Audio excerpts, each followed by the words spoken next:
Today, we're diving into a crucial aspect of web infrastructure, domain management. Specifically, we'll explore how to add your domain to AWS Route 53 while keeping your registration with providers like Namecheap.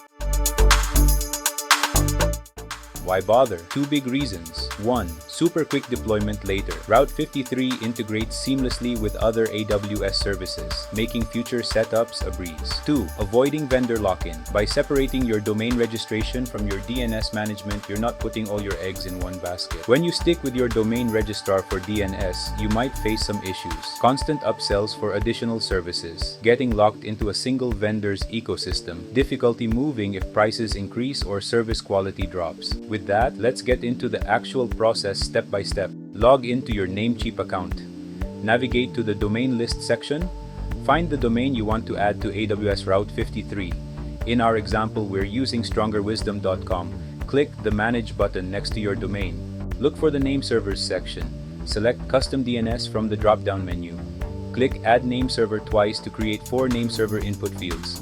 Log into your AWS account and go to Route 53. Click Create Hosted Zone. Enter your domain name. Leave the default settings and click Create Hosted Zone. In your new hosted zone, scroll down to find the NS type records. You'll see 4 name server values listed.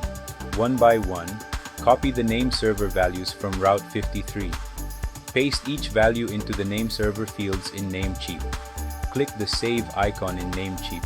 Namecheap will inform you that DNS server updates may take up to 48 hours to take effect. However, in practice, it's often much quicker. Let's check how the DNS server updates are taking effect. We will use whatsmydns.net.